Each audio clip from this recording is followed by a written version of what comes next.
Halo semuanya, selamat datang kembali di channel Duit Online. Hari ini kita akan membicarakan dua informasi buruk dari Optimism dan juga dari Solana, dan juga dua kabar baik dari Ethereum dan juga dari Bitcoin. Kita mulai dari informasi pertama mengenai Optimism. Bridge Layer 2 Optimism tersendat ketika penerima airdrop Optimism meninggalkan jaringan Optimism. Token Optimism juga jatuh sebesar 70% sejak trading dimulai. Optimism airdrop, penerima airdrop Optimism membawa semua keuntungannya kembali ke Ethereum. Bridge yang menghubungkan jaringan Ethereum Layer 2 Optimism mengalami masalah performa ketika user yang menerima airdrop token mengirimkan semua keuntungan mereka kembali ke Ethereum mainnet. Lebih dari 249.000 user awal Optimism yang memenuhi kriteria untuk menerima airdrop dari token OP yang barusan diluncurkan. Banyak di antara penerima tersebut memilih untuk menukarkan token OP mereka ke ETH dan mengirimkan kembali uang mereka ke mainnet Ethereum. Hasilnya adalah harga token OP menjadi hancur. Ketika airdrop baru dimulai, token OP mulai diperdagangkan di harga sekitar $4,5 dan saat ini berada di harga $1,34, turun sekitar 70% sejak diluncurkan. Sebenarnya dari Duit Online sendiri, ketika kemarin diluncurkan, Duit Online belum beli token OP karena Duit Online sudah berpengalaman dalam hal launchpad atau TGE, Token Generated Event. Rata-rata ketika baru diluncurkan, token tersebut pasti naik sangat tinggi, kemudian tidak lama kemudian akan turun. Taktiknya juga berbeda ketika bullish dan juga ketika bearish juga berbeda. Dulu di tahun lalu di bulan Juli sampai sekitar bulan November, ketika kripto mengalami bullish, pada saat itu taktik Duit Online adalah menunggu sekitar 30 menit atau 2 jam setelah TGE dimulai. Rata-rata sekitar 30 menit sampai 2 jam token akan turun. Tetapi karena masa itu adalah masa bullish, maka dalam jangka waktu yang singkat akan langsung naik kembali. Tetapi di memasuki tahun 2022, memasuki bearish, taktiknya juga berbeda lagi. Saat ini yang taktik yang dilakukan Duit Online adalah ketika token diluncurkan, ketika TGE, Token Generated Event, biasanya Duit Online akan menunggu sekitar 2-4 hari. Bukan jam, tapi hari. Karena di saat bearish itu, token akan turun sangat jauh, berhari-hari turunnya.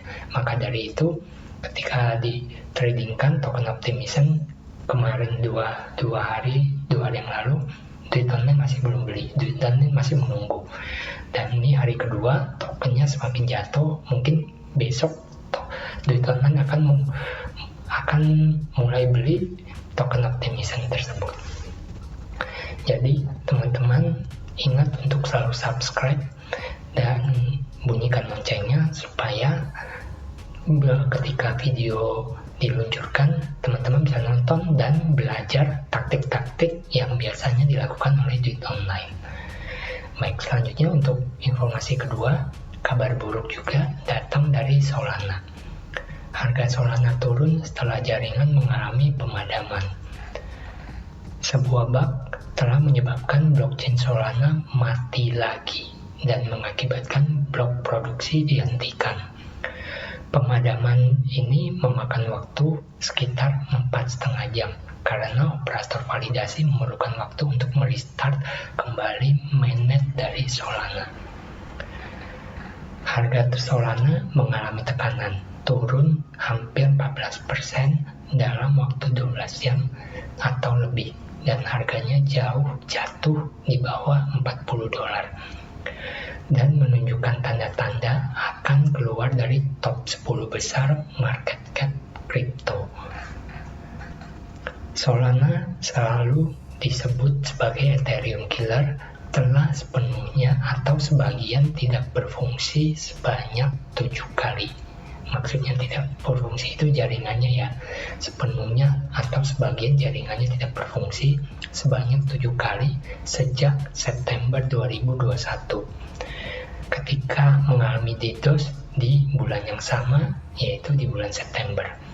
Kemudian di bulan Januari ketika mengalami gangguan servis dan penurunan performa terjadi selama 9 hari dari total 31 hari dalam sebulan. Transaksi duplikat menjadi kambing hitam ketika jaringan mati di bulan Januari. Kemudian di akhir April dan awal bulan Mei, Solana kembali mati selama hampir 8 jam karena bot minting NFT telah menyebabkan jaringan dari Solana kewalahan.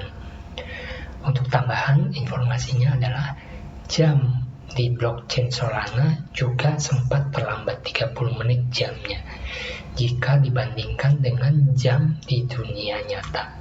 Jadi akhir-akhir ini sekitar 7 bulanan sudah terjadi sangat banyak 7 kali atau 5 kali masalah di dalam Solana. Jadi bagaimana menurut teman-teman? Apakah Solana bisa survive di bear market tahun 2020 ini?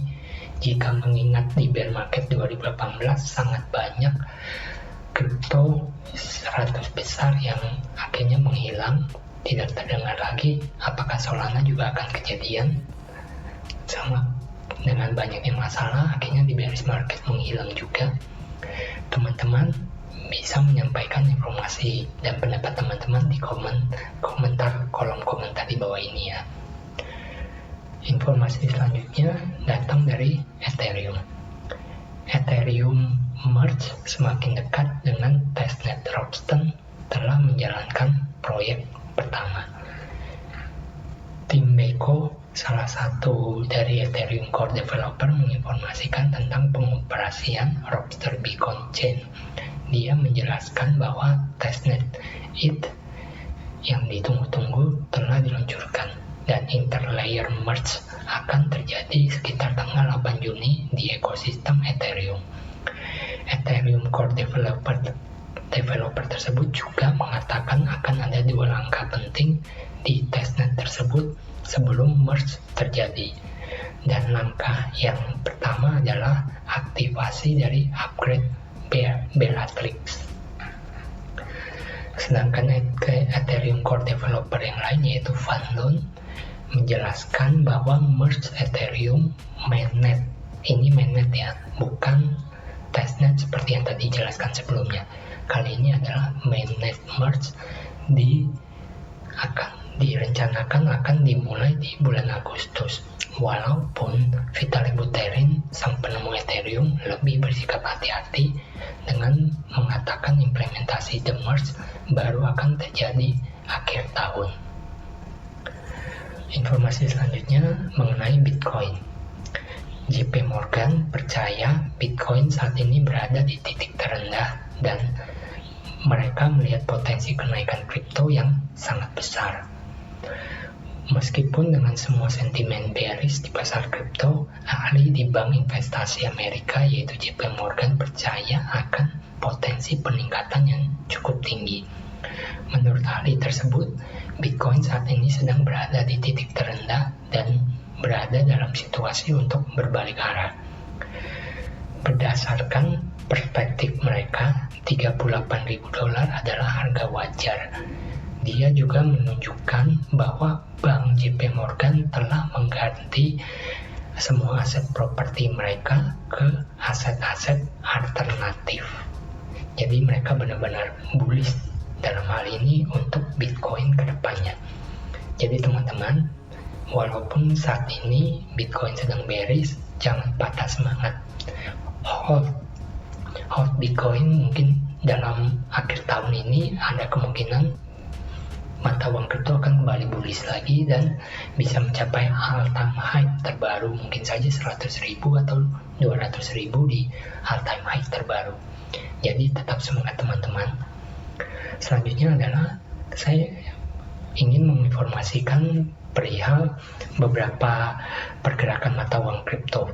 Jika dilihat dari 3 video terakhir Duit Online menjelaskan beberapa mata uang koin yang sedang mengalami peningkatan, sedang mengalami mungkin pandangan para ahli saat ini kripto tersebut akan bullish.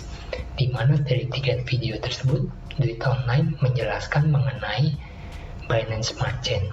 Binance Smart Chain akan segera menciptakan sidechain dan juga meta apps Cardano dengan fasil hard fork. Di testnetnya sudah dimulai tanggal 2 Juni ini dan mainnetnya akan terjadi di tanggal 29 Juni. Dan juga XRP yang banyak berekspansi dengan melakukan merge dan juga akuisisi. Dan semuanya yang Duit Online katakan tersebut bisa dilihat penurunannya sangat kecil. BNB bahkan naik, Cardano naik, XRP hanya 1,4.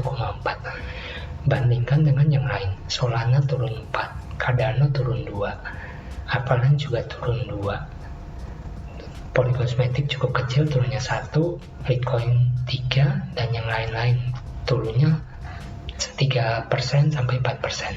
Tetapi semua yang diinformasikan Duit Online di 3 video sebelumnya itu mengalami penurunan yang sangat kecil.